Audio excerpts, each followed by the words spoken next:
Ini yang kita bahas, gimana caranya kita menjadi orang yang mampu ngelaluin hal-hal yang berat, mampu untuk woles, mampu untuk berani, mampu untuk ngambil pilihan-pilihan yang sulit dengan modal ats-tsiqah billah, percaya kepada Allah Subhanahu wa taala. Seperti kita percaya kepada makhluk, kalau bisa lebih bagus lebih daripada itu. Kayak tadi saya percaya ke teman saya, akhirnya jalan, saya percaya kenapa? Dia guide yang handal. Pas misalnya kita ke satu kota yang kita nggak hafal jalannya, didampingin sama dia. Bahkan kalau udah jalan sama dia, kita udah nggak perlu pakai Google Map. Kenapa? Jalan dia itu lebih akurat daripada Google Map kadang-kadang. Kadang-kadang kan Google Map juga dia ngasih jalan yang mungkin udah belum diupdate, ternyata jalan itu udah ditutup. Kenapa ditutup? Lagi ada acara pengantenan. Google Map tahu? Nggak tahu. Kan Google Map nggak mengupdate setiap hari. Dia mungkin sebulan sekali atau entah berapa bulan sekali. Ya Allahu alam, saya nggak ngerti. Beberapa kali saya jalan nih, ditunjukin jalan alternatif yang paling cepat. Masuk kampung dong.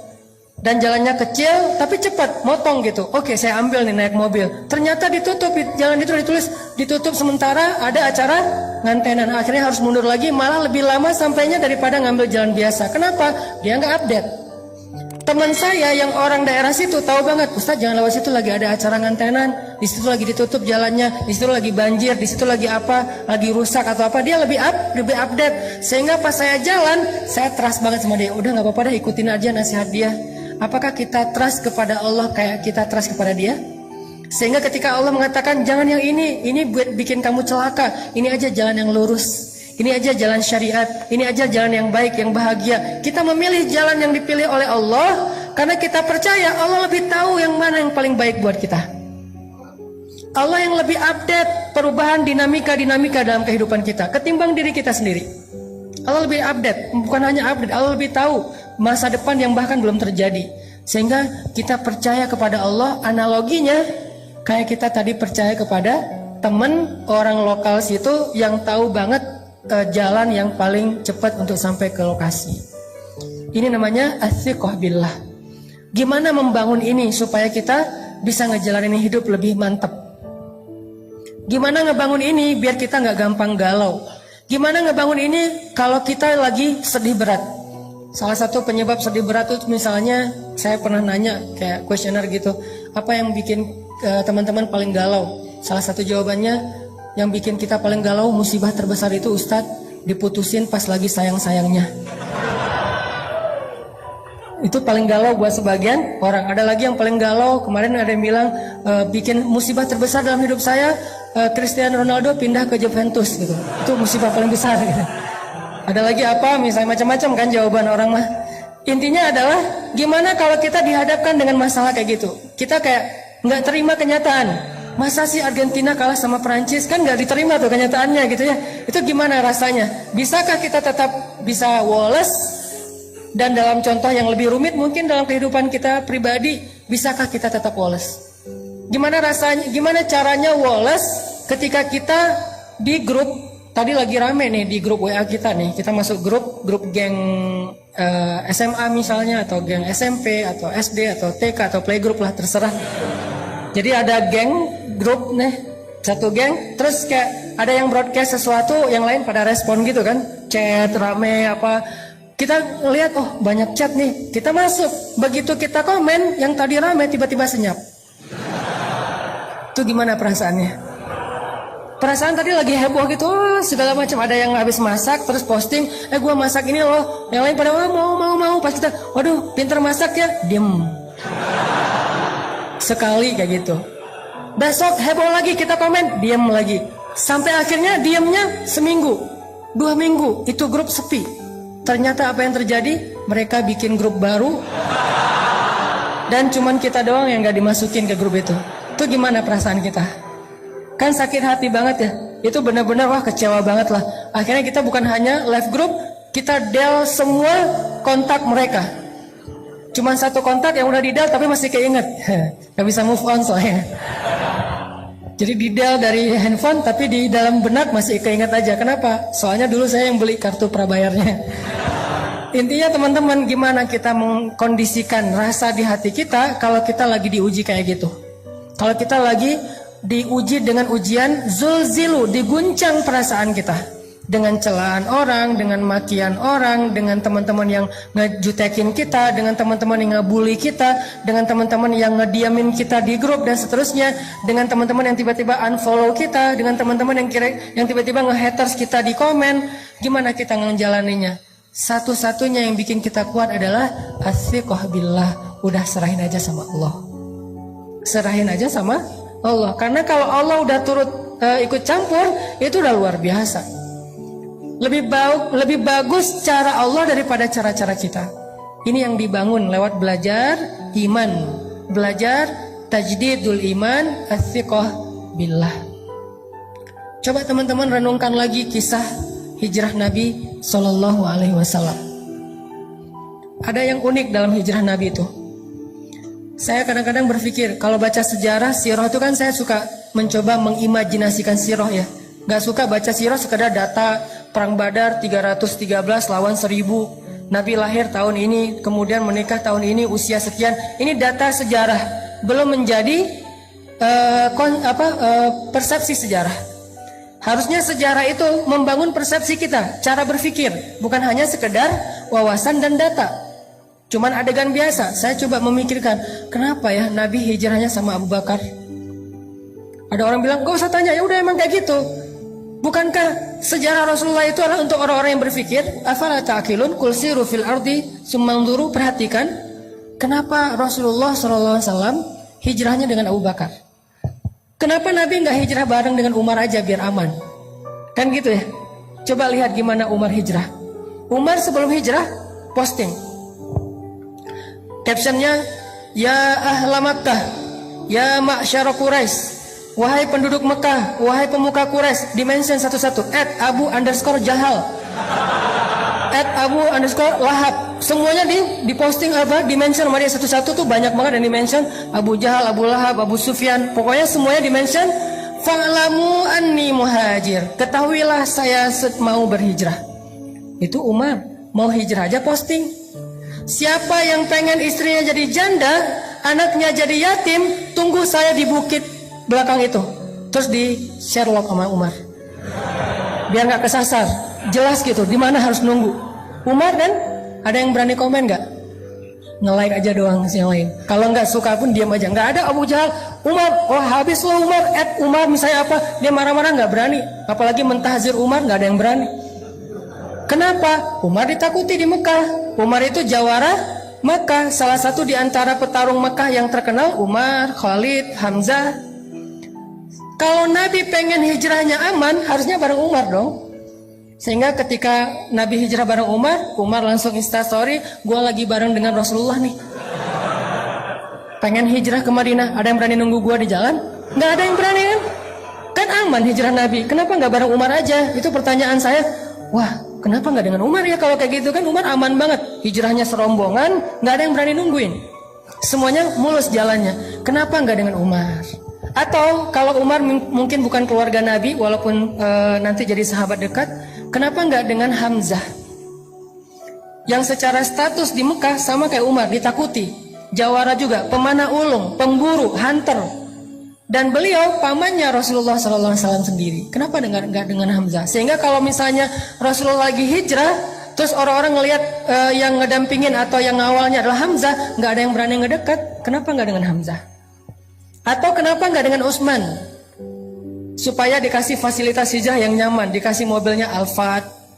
Kemudian nanti di perjalanan di rest area itu pilih rest area yang paling bagus, ada bisnis lounge-nya, bisa duduk nyaman, nggak perlu susah-susah, nggak akan kehujanan, nggak akan kepanasan. Karena Utsman orang kaya, kenapa nggak dengan Utsman? Atau kenapa nggak dengan tokoh-tokoh lain yang punya pengaruh di dalam kabilah orang Mekah? Kenapa Abu Bakar As-Siddiq? Satu, secara fisik Abu Bakar itu nggak seperti Umar bin Khattab. Beliau nggak lemah, karena kalau dibandingkan kita Abu Bakar lebih tangguh. Soalnya Abu Bakar gitu-gitu mujahid. Tapi di antara orang Mekah, beliau tidak dikenal sebagai petarung. Kenapa Abu Bakar yang dikenal sebagai orang yang paling lembut? Kenapa Abu Bakar yang hartanya udah habis, Ya, Abu Bakar itu pernah jadi orang kaya, tapi sekarang lagi jatuh miskin sejak membantu dakwah Nabi, terutama habis diboikot selama 3 tahun. Kenapa Abu Bakar yang secara kabilah beliau berasal dari suku Taim. Suku Taim itu salah satu suku yang paling lemah di Mekah. Sementara Umar, Utsman, yang lain-lain itu suku-suku yang kuat di Mekah. Kenapa Abu Bakar? Supaya Rasulullah SAW mengajarkan kepada kita tentang athiqah billah, bukan athiqah bi Umar, bukan athiqah bi Khalid, bukan athiqah bi Hamzah, bukan athiqah bi Utsman, bukan athiqah bi Abdurrahman bin Auf, tapi athiqah billah. Hijrah nggak dikawal oleh orang-orang yang tangguh, nggak difasilitasi atau di-endorse oleh Utsman bin Affan, tapi hijrah murni mengandalkan pertolongan dari Allah Subhanahu wa taala. Itulah pelajaran dalam hijrah Nabi. Sehingga yang dibawa Abu Bakar As-Siddiq. Kenapa Abu Bakar? Karena di antara semua umat Islam, bukan sahabat aja, semua umat Islam, iman Abu Bakar itulah yang paling kuat. Sampai Nabi mengatakan kalau ditimbang iman Abu Bakar di satu timbangan, iman umat Islam di satu timbangan, maka iman Abu Bakar lebih berat. Maka yang diajak Nabi untuk berhijrah itu adalah sebaik-baik teman yang paling taat kepada Allah, yaitu Abu Bakar As-Siddiq. Hijrah nih bareng dengan Abu Bakar. Diam-diam Ali disuruh tungguin rumah Nabi, tidur di tempat Nabi, jalan bareng Abu Bakar malam-malam ketika orang udah pada tidur. Terus jalannya kemana? Ikhtiar, nggak langsung ke Madinah, malah menjauh dari kota Madinah, masuk ke dalam sebuah lubang yang kita kenal dengan Gua Sur, sembunyi di dalam gua itu. Kemudian bikin skenario, nanti Asma binti Abu Bakar nganterin makanan setiap hari kepada Rasulullah. Kemudian Abdurrahman kalau nggak salah, atau Abdullah anaknya Abu Bakar, yang mencari tahu berita tentang orang Mekah ada apa. Dia jadi kayak jasus, jadi kayak agen gitu. Kenapa Nabi begitu rumit mau hijrah aja? Padahal kalau hijrah bareng Umar nggak serumit itu. Ini Nabi lagi ngajarin kita tentang trust kepada Allah SWT. Hijrah kita walaupun maknanya berbeda, kita tidak pindah dari satu tempat ke tempat yang lain, tapi kadang punya resiko yang sama, teman-teman. Setelah kita hijrah, kita ditinggalin teman-teman, ditinggalin geng di masa lalu kita. Setelah kita hijrah, kita jadi nggak punya pendapatan, penghasilan sebesar yang sebelumnya. Setelah kita hijrah, kita jadi malah mungkin dengan keluarga mulai agak ada cekcok, dengan pasangan mulai renggang kayak gitu-gitu. Ini adalah resiko-resiko ketika kita mengambil pilihan yang rumit, yang sulit dalam hidup kita. Apakah kita berani melakukannya karena athiqah billah, percaya kepada Allah? Ini yang dilakukan Nabi SAW. Sehingga ketika beliau sembunyi di dalam gua Sur, kemudian Abu Jahal mengumumkan, kata Abu Jahal, siapa yang bisa membawa pulang Muhammad hidup atau mati, maka akan aku hadiahkan 100 ekor onta. Kalau 1 ekor onta harganya 100 juta, berarti berapa? 10 miliar ya. Akan aku hadiahkan minimal nih, karena harga onta yang dipakai untuk keluar negeri itu di atas 100 juta. Kalau yang 40 juta, 50 juta itu onta potong. Ya, onta juga ada onta kampung, ada onta potong. Kalau onta potong harganya sekitar 40 juta. Kalau onta yang dipakai rihlah itu biasanya di atas 100 juta. Kebayang nggak? Siapa yang bawa pulang Muhammad hidup atau mati dikasih 10 miliar? Siapa yang nggak mau? Akhirnya semua pembunuh-pembunuh bayaran yang tadi ngelihat itu lagi trending topik di sosial media, mereka semuanya langsung bergerak. Tadinya pada nongkrong-nongkrong di tempat mereka masing-masing, ada yang minum-minum, tiba-tiba kata temannya, ada sayembara tuh, nangkep Muhammad hidup atau mati, terus hadiahnya apa? 10 miliar, semuanya bangkit. Serentak semua pembunuh bayaran di kota Mekah mencari Rasulullah SAW. Gimana rasanya? Dicari oleh pembunuh bayaran. Kalau ketemu, antara dibawa hidup ataupun dalam keadaan mati. Nyari. Salah satu pembunuh bayaran paling legend yang ada di Mekah, namanya Suraqah bin Malik. Itu paling legend. Gimana legendnya? Gak ada yang gak kenal Suraqah. Kalau Suraqah udah muncul, pada kayak bisik-bisik, Suraqah. Kenapa? Saking legendnya. Suraqah dekat, ada yang foto diam-diam. Wah, gue bareng Suraqah, padahal Suraqah juga gak tahu apa-apa gitu ya. Saking pengen nambah followers misalnya. Wah, gue ketemu pembunuh bayaran yang paling legend. Kayak kalau selama ini mungkin ada beberapa yang dulunya pernah jadi ketua mafia, ketua geng, ketua preman di beberapa daerah, terus udah hijrah, udah taubat, dianggap sebagai legend kan. Kadang-kadang wawancara gitu. Walaupun udah taubat, kalau dia datang ke sebuah warung kan langsung hening tuh warung. Kenapa? Wah, ada fulan misalnya gitu kan ya. Akhirnya pada kayak respect gitu, kayak segan misalnya. Itulah Suraqah. Terkenal sebagai pembunuh bayaran paling legend di kota Mekah. Dia tahu jejak banget. Dia pembaca jejak. Dia bisa tahu nih jejak udah berapa lama ngelewat jalan ini. Kalau masih basah mungkin beberapa menit yang lalu. Kalau udah kering mungkin udah seharian. Berarti jarak mereka sekarang udah sekitar berapa kilo. Bahkan Suraqah bisa tahu jejak onta atau kuda yang di atasnya itu laki-laki atau perempuan, orang dewasa atau anak-anak, duduknya normal atau meronta-ronta sebagai tawanan perang. Dia bisa tahu jejaknya acak, hancur atau jejaknya rapih. Jadi kalau di atasnya meronta-ronta, jejaknya agak acak gitu. Dia bisa tahu banget dan kemana arahnya. Sehingga kalau Suraqah udah keluar dari sarangnya, sulit untuk selamat dari pengejaran Suraqah. Itu sama lebih dahsyat daripada mungkin anjing pelacak atau siapa yang jago-jago kayak gitu. Ini Suraqah. Wah, Suraqah heboh kota Mekah. Suraqah mencari Muhammad. Jadi trending topik di Twitter semuanya ngomongin Suraqah nyari Muhammad, Suraqah nyari Muhammad. Semua orang heboh, viral di mana-mana. Akhirnya Nabi dengan Abu Bakar sembunyi di dalam Gua Thur. Beneran ternyata Suraqah akhirnya datang ke Gua Thur, berdiri bersama sekelompok para pemburu tepat di mulut gua, dan Nabi ada di bawah kaki mereka. Kalau mereka ngelihat ke bawah kakinya sedikit aja, udah ketahuan tuh Nabi dengan Abu Bakar di dalamnya. Waktu itu Abu Bakar galau. Gimana pun Abu Bakar soleh, beriman, orang yang siddiq, tapi beliau manusia. Sedikit-sedikit kadang-kadang muncul sifat manusianya galau. Abu Bakar bukan penakut. Abu Bakar tidak takut atas keselamatan dirinya. Abu Bakar takut akan keselamatan kekasihnya Rasulullah SAW. Sehingga Abu Bakar bilang, ya Rasulullah, gimana ini? Kalau nanti mereka ngelihat ke bawah kaki mereka, kita ketahuan, nanti Rasulullah ditangkap. Sementara mereka ada ratusan orang, semuanya senjata lengkap, dan itu pemburu bayaran. Mereka itu pembunuh, sementara kita nggak punya senjata apa-apa. Gimana ya Rasul? Gimana? Kita cuma berdua, mereka banyak. Nabi dengan tenang menasihati Abu Bakar dengan kata-kata apa? Ya Abu Bakar, ma zannuka bisnain? Allahu salisuhuma. Ya Abu Bakar, kenapa kamu pikir kita cuma berdua? Bukankah Allah yang ketiga? Coba nasihat Rasulullah SAW. Ya Abu Bakar, ma zannuka bisnain? Allahu salisuhuma. Kenapa kamu berpikir kalau kita tuh cuma berdua, Abu Bakar? Kalau berdua oke, kita takut, tapi bukankah Allah yang ketiga? Baru Nabi mengatakan, la tahzan, innallaha ma'ana. Jangan khawatir Abu Bakar, Allah bersama kita. Seketika itu juga Abu Bakar tenang. Ala bidzikrillah. Ini arti dari ayat tersebut.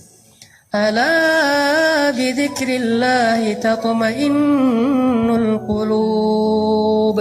Bukankah ketika kita mengingat Allah hatinya harusnya menjadi tenang? Itu ciri orang yang beriman. Ketika kita galau, tenang aja ada Allah. Tenang, berarti masih beriman. Ketika kita ada sesuatu yang membuat kita khawatir, resiko atau ancaman, tiba-tiba kita bilang, ya udah deh, serahin aja sama Allah. Tenang, berarti dia orang yang beriman. Kenapa? Innamal mu'minun idza dzukirallahu wajilat qulubuhum wa idza tuliyat 'alaihim ayatuhu zadatuhum imana wa 'ala rabbihim yatawakkalun. Orang beriman kalau disebut nama Allah langsung tergerak hatinya untuk makin mantap. Wajilat itu hatinya bergairah kembali. Yang tadi itu udah kayak udah mau mati tuh, hatinya udah lemah, tiba-tiba bergairah lagi, detak jantungnya udah mulai normal lagi. Kenapa? Ada nama Allah. Terus kalau dibacakan ayat-ayat nasihat, misalnya la tahzan innallaha ma'ana, terus ayat yang lain tabarakalladzi biyadihil mulk, dan seterusnya, dia bertambah zadatuhum imana, makin yakin sama Allah. Hasilnya apa? Wa ala rabbihim yatawakkalun. Ya udah, serahin aja deh sama Allah. Itu mukmin. Sehingga Abu Bakar awalnya galau dikit terhadap keselamatan Rasulullah. Rasulullah mengatakan, ya Abu Bakar, ma zannuka bisnain? Allahu salisuhuma. Kenapa kamu pikir kita cuma berdua, Abu Bakar? Kan ada Allah yang ketiga. La tahzan, innallaha ma'ana. Gak usah khawatir Abu Bakar, Allah bersama kita. Langsung tenang Abu Bakar. Inilah teman-teman yang disebut dengan athiqah billah. Bisakah adegan ini kita terjemahkan dalam kehidupan kita sehari-hari? dalam semua masalah kita, pilihan hidup, kemudian rasa tidak nyaman di dalam hati, kekhawatiran kita tentang masa depan, ketika kita lulus kuliah mau kerja apa, ketika kita mungkin dikeluarkan dari sebuah pekerjaan, atau kita harus memilih resign duluan karena nggak cocok dengan pekerjaan itu, atau yang sekian banyak. Apakah kita bisa diingatkan dengan nama Allah oleh seseorang, pasangan mungkin, teman mungkin? Kalau istri kita bilang, "Pak, gak usah khawatir, Allah tahu apa yang papa lakukan. Allah pasti bersama papa." Alhamdulillah, tenang jadinya ya. Teman kita bilang, "Udah tenang aja bro, serahin aja sama Allah." Alhamdulillah, saya serahin aja sama Allah. Itulah mukmin, dan itulah orang yang nanti di akhirat akan termasuk di antara 70.000 orang di antara hamba Allah yang masuk surga bighairi hisab wala azab. Masuk surga tanpa ada sidang, tanpa ada siksaan, langsung masuk surga. Manhum ya Rasulullah, siapa mereka ya Rasulullah? Salah satunya selain orang-orang yang la yatatayyarun wala yaskun wala yastarkun wala yarkun dan seterusnya, yang terakhir apa? Wa ala rabbihim yatawakkalun, orang yang selalu berserah kepada Allah SWT. Ats-tsiqah, percaya sama Allah. Bisa nggak teman-teman kita kayak gitu dalam hidup kita? Seberapa kuat percaya kita sama Allah? Cara ngukurnya gini. Kalau saya ambil benda kayak gini nih, dalam keadaan normal, ini buah salad, saya lempar ke atas, ada nggak teman-teman yang masih berpikir buah ini nggak akan jatuh ke bawah? Kalau saya lepaskan ini, kira-kira ada yang berpikir nggak akan jatuh Ustaz, saya ragu itu bisa jatuh? Ada? Ada yang meragukan bahwa ini akan jatuh ke bawah?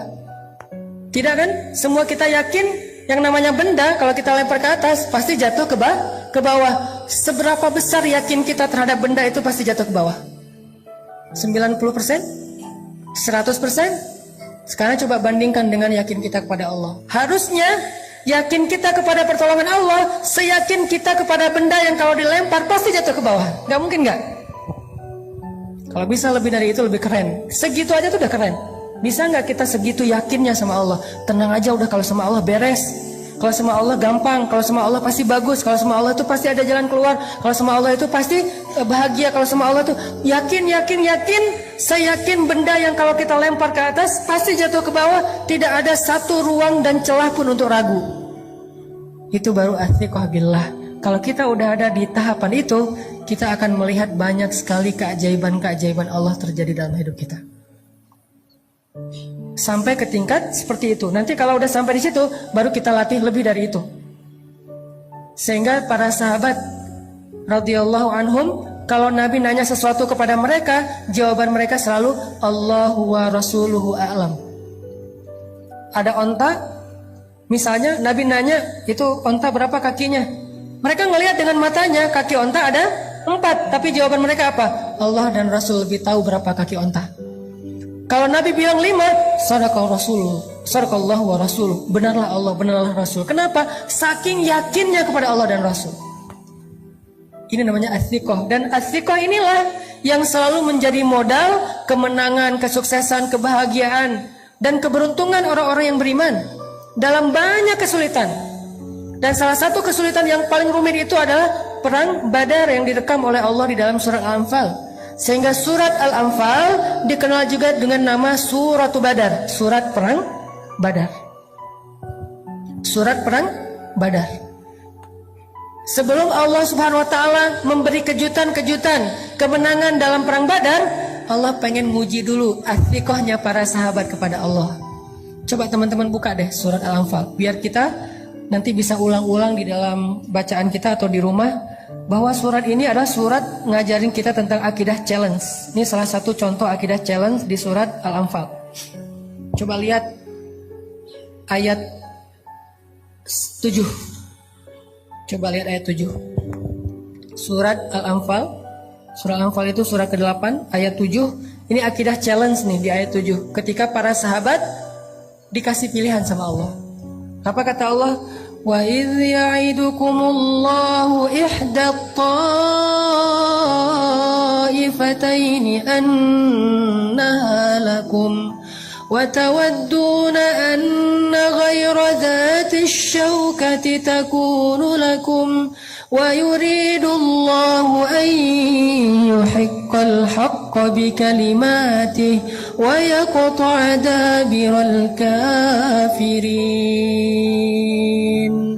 Ini akidah challenge. Apa artinya? Dan ingatlah kisah ketika Allah menjanjikan kepada kalian salah satu dari dua golongan yang akan kalian hadapi adalah bagian kalian. Sedangkan kalian menginginkan bahwa golongan yang tidak memiliki kekuatan senjatalah yang menjadi bagian kalian. Tetapi Allah ingin membenarkan yang benar dengan ayat-ayatnya dan memusnahkan orang-orang yang kufur sampai ke akar-akarnya. Apa yang terjadi? Coba nanti baca lagi sirah perang Badar secara utuh dari awal sampai akhir. Kan skenario awal dari perang Badar itu apa teman-teman? Karavan dagang Abu Sufyan baru pulang dari Syam, ngelewatin jalur dekat kota Madinah. Apa yang dibawa oleh karavan dagang ini? Karavan dagang ini membawa hasil jualan harta orang-orang muhajirin yang diambil alih, dirampas oleh orang Quraisy, termasuk Abu Sufyan, sebelum Abu Sufyan masuk Islam. Jadi ketika kaum muhajirin hijrah ke Madinah, pasar mereka, ternak mereka, kebun mereka, rumah mereka, aset mereka dijarah, diambil alih oleh orang-orang Mekah, orang-orang Quraisy seperti Abu Jahal dan yang lainnya, lalu dijual ke Syam. Nah sekarang pulang dari Syam membawa hasil keuntungan dari rampasan itu, sehingga Nabi SAW mengajak orang-orang muhajirin, ayo kita ambil kembali harta kita. Itu skenario awalnya. Ayo kita cegat karavan dagangnya Abu Sufyan dan kita rampas kembali harta milik kita. Sahabat semangat, siap ya Rasulullah, Allah Akbar, semangat gitu. Kenapa? Karena yang akan mereka hadapi itu karavan dagang, bukan tentara, bukan prajurit.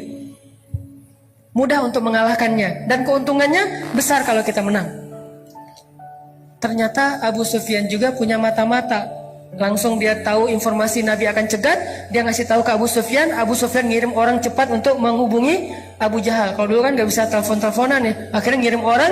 Abu Jahal datang untuk mengawal karavan dagang. Dengan apa? Dengan satu pasukan yang isinya adalah pembunuh bayaran. Yang isinya sebagiannya adalah pembunuh bayaran, sisanya petarung-petarung hebat, termasuk senior-senior ada di dalamnya. Pasukan yang jumlahnya 1000 orang kurang lebih. Sekarang ada dua target.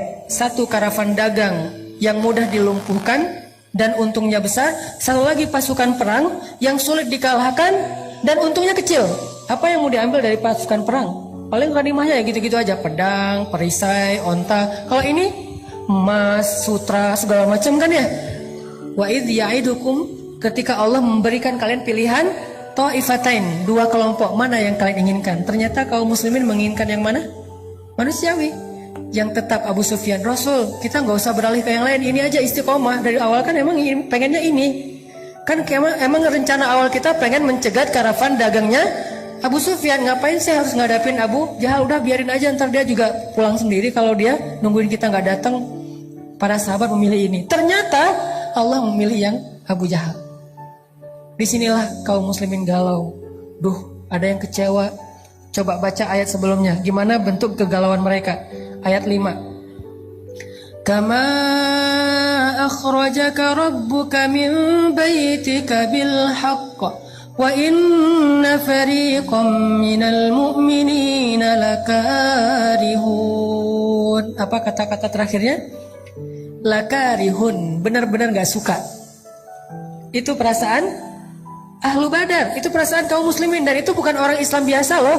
Awalun, as-sabiqun al-awwalun minal muhajirin, itu awalunnya muhajirin. Lebih dahsyat daripada awalunnya ansor, dan kedua-duanya keren. Was-sabiqun al-awwalun minal muhajirin wal ansar. Allah memuji mereka di banyak ayat. Kuntum khaira ummatin ukhrijat linnas. Khairun nas qarni. Allah memuji, Rasulullah memuji mereka kan? Ternyata sempat galau juga. Itulah manusia. Lakarihun, mereka gak suka dengan pilihan ini. Berat sekali. Karih itu artinya benci. Cuman terjemahannya kalau benci agak kurang pas nih. Minimal mereka gak suka. Aduh kok jadi kayak gini ya? Kok jadi kayak gini ya? Terus ayatnya apa? Yujadilunaka fil haqq. Mereka mendebat kamu dalam hal yang benar. Masih ada yang protes. Rasul, bener ini ya Rasul pilihan kita. Rasul, kok kita jadi kayak gini? Rasul, kok kita nggak seperti yang kemarin? Rasul, kok kita udah berubah? Ini adalah reaksi-reaksi para sahabat ketika Allah kasih pilihan yang lain, bukan pilihan yang pertama. Yujadilunak, mujadalah itu artinya berdebat. Yujadilunaka fil haqqi ba'dama tabayyan ka'annama yusaquna ilal mauti wa hum yanzurun. Gimana rasa enggan mereka? Mereka protes kepada Nabi, kemudian seolah-olah mereka seperti orang yang dihalau kepada kematian, dan mereka melihat malaikat kematian itu atau malaikat maut. Ini kan sebuah gambaran ya, gimana beratnya kaum muslimin terhadap pilihan ini. Kayak orang dibawa ke satu tempat mau dieksekusi mati, dan mereka melihat tiang gantungan, melihat algojo yang dengan parang yang tajam, seolah-olah mereka mau dibawa ke sebuah tempat eksekusi mati. Begitu enggannya mereka datang terhadap pilihan Allah Subhanahu wa taala. Akhirnya Nabi mengumpulkan mereka semuanya, ahlu Badar. Nabi menasihati mereka, Nabi membacakan ayat ini kepada mereka. Akhirnya mereka baru sadar, lalu sami'na wa ata'na. Kami ikut pilihan Allah dan Rasul. Ini maksud dari innamal mu'minun idza dzukirallah wajilat qulubuhum. Tadi mereka galau, lalu diingatkan dengan nama Allah, wahai kaum muslimin, ini pilihan Allah, taatlah sama Allah, ambil aja pilihan Allah walaupun berat. Wajilat qulubuhum, hati mereka tiba-tiba menjadi bergairah. Wa idza tuliyat alaihim ayatu zadatuhum imana, bertambah iman mereka. Wa ala rabbihim yatawakkalun, akhirnya mereka berserah kepada Allah. Ya udah, kami ikuti cara Allah, sami'na wa ata'na. Hasbunallah wa ni'mal wakil. La haula wa la quwwata illa billah. Itu yang terjadi kepada ahlu Badar. Allah mau nguji dulu, mereka sikoh nggak sih sama Allah? Buat apa sih Allah ngetes kayak gitu? Karena Allah pengen ngelihat siapa yang benar-benar yakin kepada Allah, siapa yang ragu-ragu. Kalau ragu-ragu, Allah nggak akan tunjukkan keajaiban kepada mereka. Kenapa perang Badar banyak keajaiban? Karena perang Badar diikuti oleh orang-orang yang sudah teruji sikohnya kepada Allah Subhanahu wa taala. Udah teruji, walaupun galau lagi, terus balik lagi. Galau lagi itu manusiawi. Dia imannya Yazid wa Yankus. Ketika Yazid mantap, ya tawakkalun. Ketika Yankus mempertanyakan, yujadilun. Kenapa gini, kenapa gini, kenapa gini. Tapi cepat recovery-nya, balik lagi. Itulah kita. Udah mantap nih, saya akan hijrah. Pas udah hijrah, kenapa setelah hijrah hidup jadi gini-gini amat ya? Galau kan? Diingatin lagi, memang kayak gitu. Bukan kita doang yang ngerasain, orang sebelum kita yang lebih soleh ngerasain juga. Oh gitu, ya udah mantap lagi. Besok ada ujian, tapi kok nggak selesai-selesai ya ujiannya. Terus diingatin lagi, kuat lagi. Gitu aja terus iman kita teman-teman. Yazidu wayangkus, zail, tergelincir, balik lagi, tergelincir, balik lagi. Hati kita yuqallibu dzatal yamin wa dzatal shimal. Dia kadang-kadang ke kanan, kadang-kadang ke kiri. Itulah butuhnya tajdidul iman sepanjang perjalanan hidup atau sepanjang perjalanan proses hijrah. Harus diperbaharui. Salah satu cara memperbaharui iman, duduk dalam majelis-majelis nasihat dari ulama. Kita nggak harus hafal apa yang disampaikan ustadz. Kita nggak harus hafal ayat-ayatnya, hadis-hadisnya. Minimal tambah iman, liyazdadu imanan ma'a imanihim. Setelah kita mendengarkan nasihat itu, baru nanti mantap lagi nih. Sahabat juga galau, sekelas muhajirin awalun aja galau. Akhirnya berangkat. Sekarang pasukannya dialihkan ke arah Abu Jahal. Jalan terus sampai di sebuah area namanya daerah Badar. Orang-orang kafir Quraisy dapat spot yang ada mata airnya. Orang Islam dapat spot yang nggak ada mata airnya. Mulai agak khawatir nih, ya, airnya irit nih. Jadi jangan boros-boros ya, airnya cuma sedikit. Malamnya ternyata mereka banyak yang nggak bisa tidur. Gimana besok ya? Ini kan perang kita pertama banget dalam sejarah umat Islam, kan perang pertama Badar ya. Mereka kayak gimana ya besok perang ya, gimana ya besok perang. Sementara kamu jurus itu udah bisa belum? Belum. Jurus pedang misalnya belum. Kan baru juga latihan kemarin, tiba-tiba langsung tarung. Sementara yang di seberang sana tuh petarung semua. Yang di seberang sana tuh udah kayak show off gitu, udah tayang lagi tarung, tayang lagi ngetrik. Kita baru juga, Oli juga belum bisa. Tiba-tiba disuruh main di ball, di apa gitu. Aduh gimana ya, kagok gitu, nervous sama yang pro-pro, yang legend-legend. Begitulah para sahabat. Orang-orang yang muslimin ini amatiran sebagian besarnya. Cuma beberapa orang juga yang tokoh kayak Hamzah, Umar, oke, mereka legend. Tapi sisanya amatiran, orang-orang biasa, bukan petarung. Di sana itu pro semua itu. Ikrimah, Abu Jahal itu kan pro semua ya, pro perang. Orang-orang yang jago dalam perang, galau malam itu nggak bisa tidur. Akhirnya kata Allah apa? Allah utus rasa ngantuk kepada kaum muslimin. Ini keajaiban pertolongan Allah kepada orang yang sikoh kepada Allah, percaya sama Allah. Akhirnya apa kata Allah di ayat 11? Ini kita bedah ayatnya nih. Surat masih yang sama, Al-Anfal ayat 11. إِذْ يُغَشِّيكُمُ النُّعَاسَ أَمَنَةً مِّنْ. Allah memberikan kalian rasa ngantuk amanatan, biar kalian merasa nyaman. Aman itu bahasa Arab atau jadi bahasa Indonesia. Amanatan min, supaya kalian merasa nyaman. Tiba-tiba semuanya nguap-nguap, ngantuk, tidur, kecuali 2 orang yang masih terjaga. Rasulullah lagi-lagi bersama Abu Bakar. Nabi berdoa.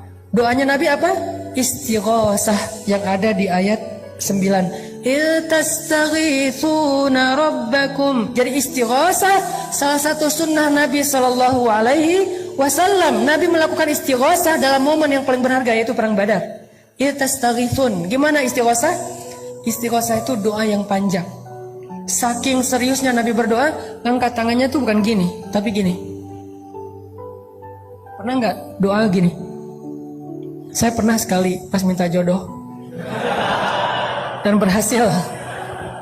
Jadi kadang-kadang doa ada yang nggak pakai ngangkat tangan, kayak doa sehari-hari naik kendaraan atau apa. Ada doa yang pakai angkat tangan, ada yang doa setinggi-tingginya, ada yang doa dengan telunjuk. Kalau doa dengan telunjuk bukan nunjuk-nunjuk Allah, ya Allah kasih lo ya, harus ya, bukan. Dengan telunjuk itu maksudnya cuman kepada Allah saya berharap. Itu maksudnya. Jadi apa? Psikologi Arab dengan Indonesia tuh beda dalam masalah telunjuk. Kalau kita kan kayak nyuruh-nyuruh ya. Karena ada ya Allah bukan ya Allah harus ya. Nih benar ya, bukan. Tapi ya Allah iyyaka na'budu wa iyyaka nasta'in, itu maksud dari nelunjuk. Jadi Nabi kadang berdoa nggak angkat tangan, kadang berdoa mengangkat tangan, kadang berdoa sampai angkatnya tinggi, kadang menelunjuk. Semua itu sunnah Nabi, tidak perlu dibenturkan antara satu dengan yang lain. Semuanya bisa dilakukan. Dan waktu itu Nabi beristighosah, mengangkat tangan setinggi mungkin sampai rida beliau jatuh, diangkat lagi oleh Abu Bakar, jatuh lagi, menangis semalaman. Sementara sahabat semuanya tertidur pulas gara-gara Allah menenangkan mereka dengan ngantuk. Ini pertolongan. Jadi kalau kita serahin urusan kita kepada Allah, Allah akan nolong kita. Pertama yang ditolong apa? Jiwa kita. Ketika kita punya masalah, yang akan pertama Allah lakukan bukan diselesaikan masalah kita, tapi dikuatkan hati kita.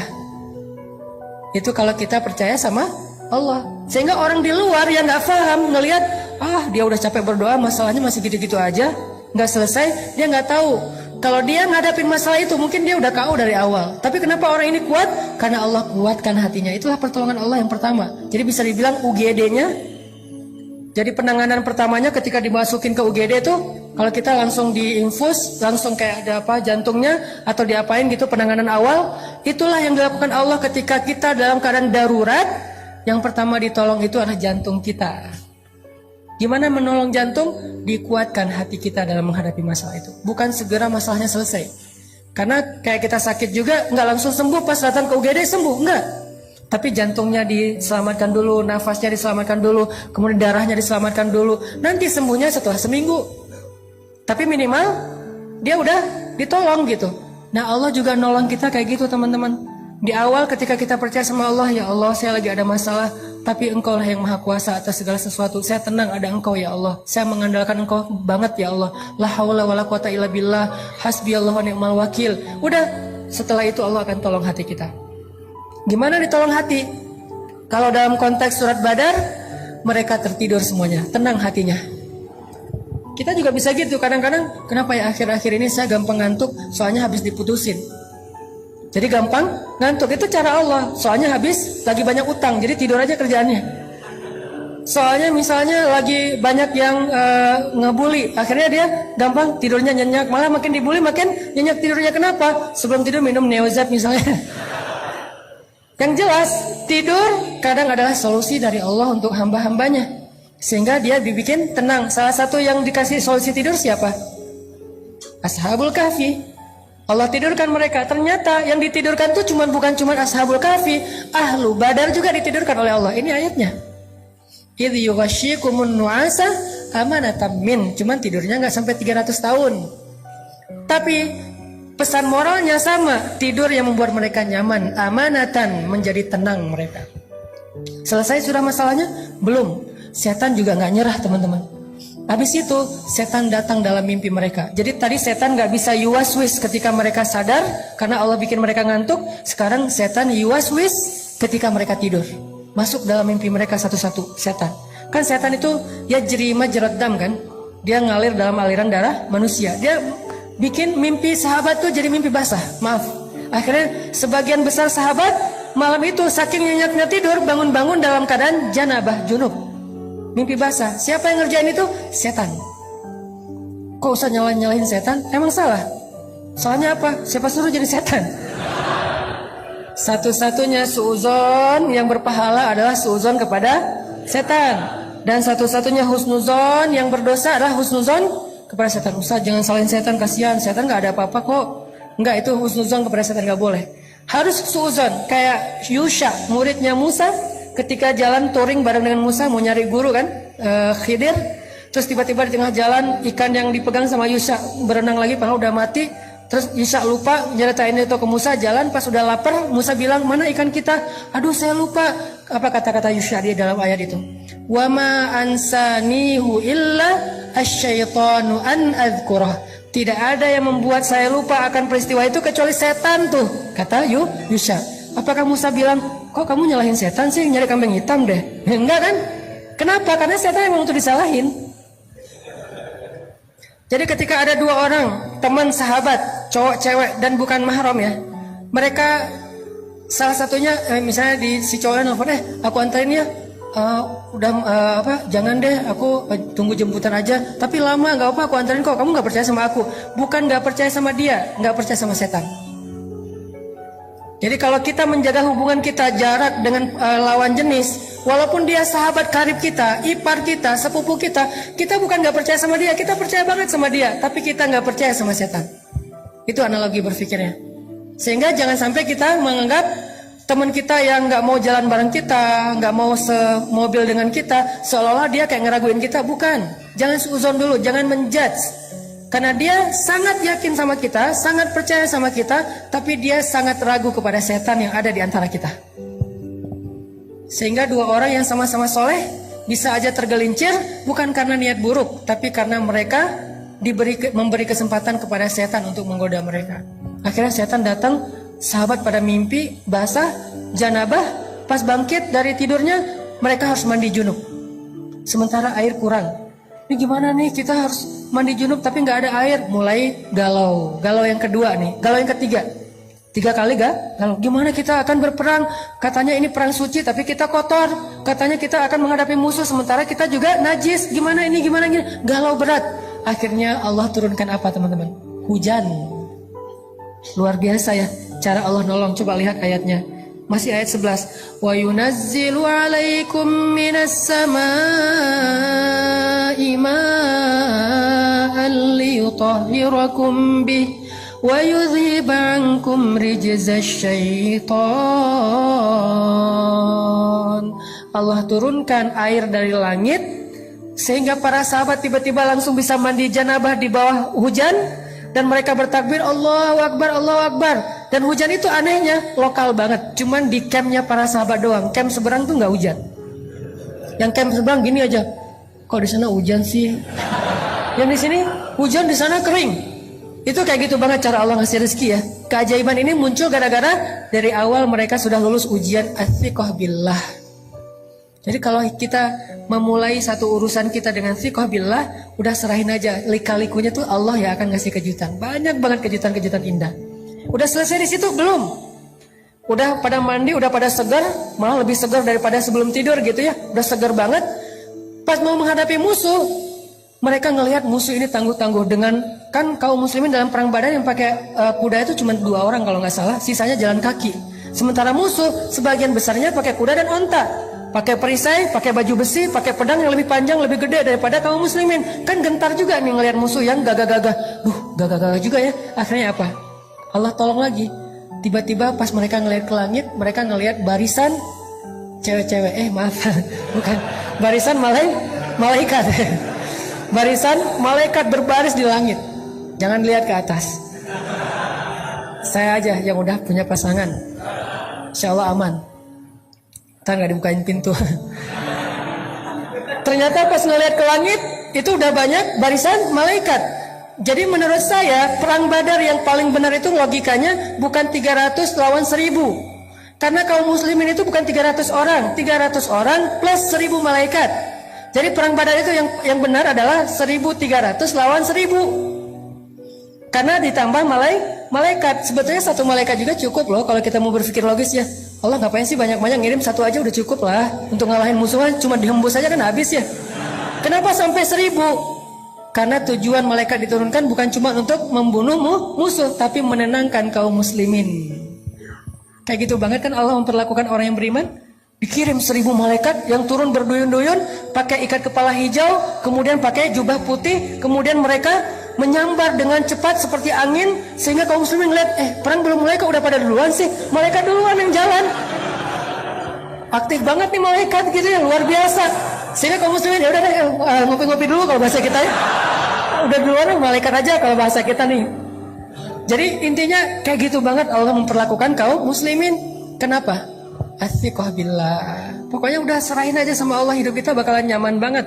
Didoain malaikat, ditolong malaikat, disupport sama malaikat, di like sama malaikat, di repost sama malaikat, di mention sama malaikat dalam analogi sosial media kita. Itu banget kalau kita percaya sama Allah.